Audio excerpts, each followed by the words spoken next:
Pernah tak training bersama squad senior? Pernah. Pernah. Okay. Pernah. Kali pertama training bersama squad senior bila? Ingat. Ingat. Memang Bila?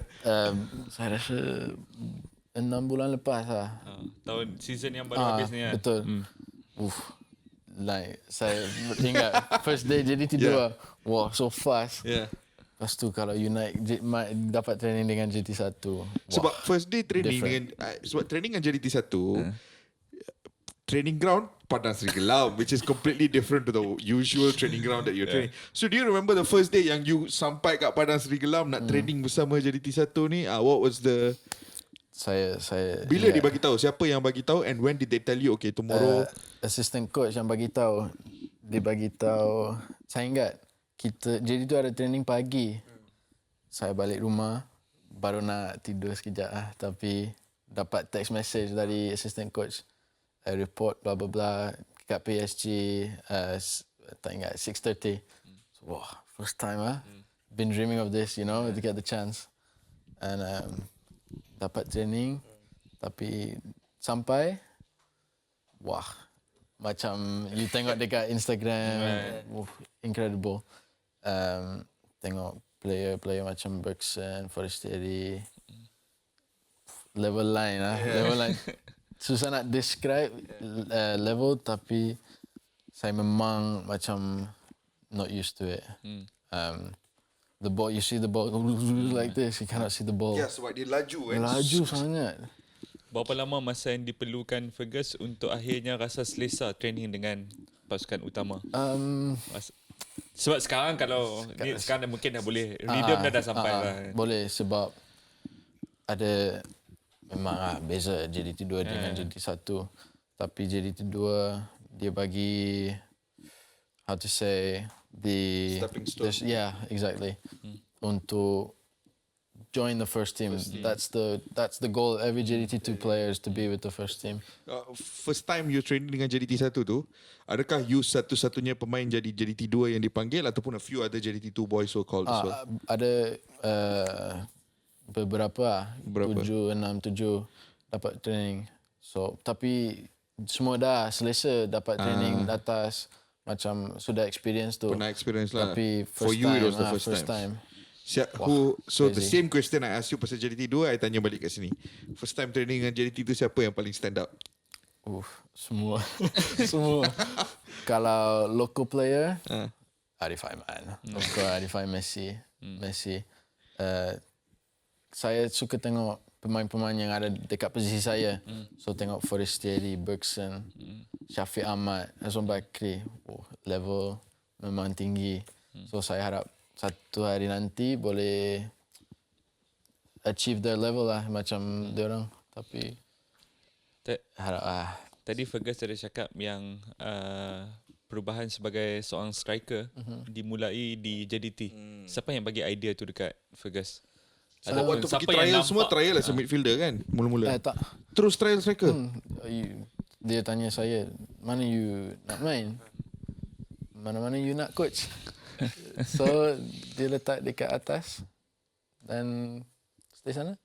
Sebab saya rasa mungkin sebab saya tinggi atau sizing dia suka, so striker. Fergus tinggi berapa? Kau rasa dia lebih kurang aku ni? 1.8. 185-6 macam tu. Alright lah tu.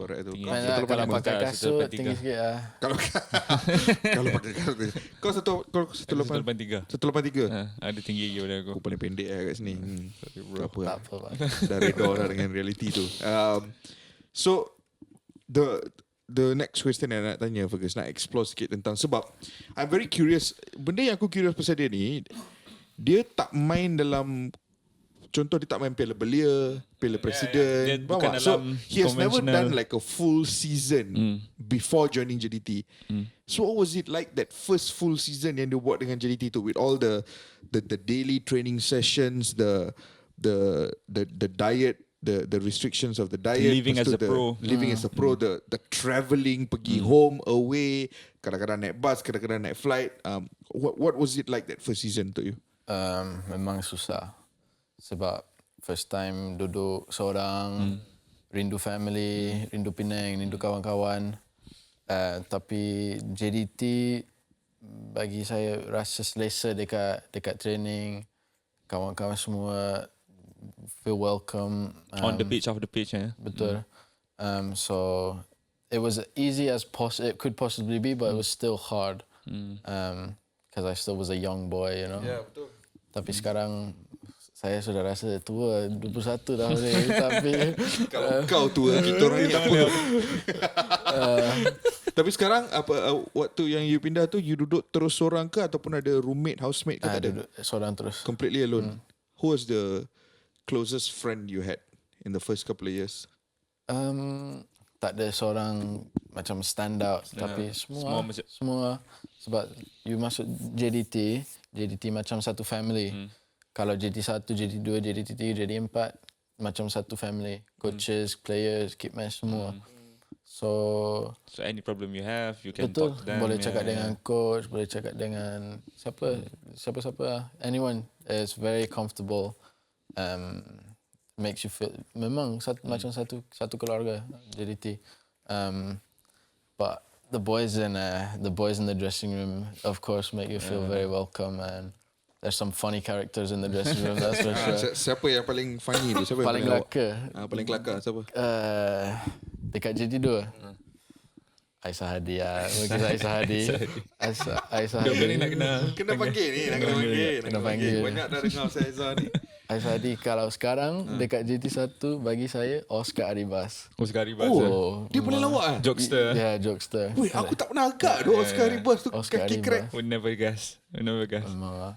Wah, Oscar Aribas Tapi nak cerita yang satu ni, yang Fergus at 18 you are forced, I mean the situation force you to live alone, kan?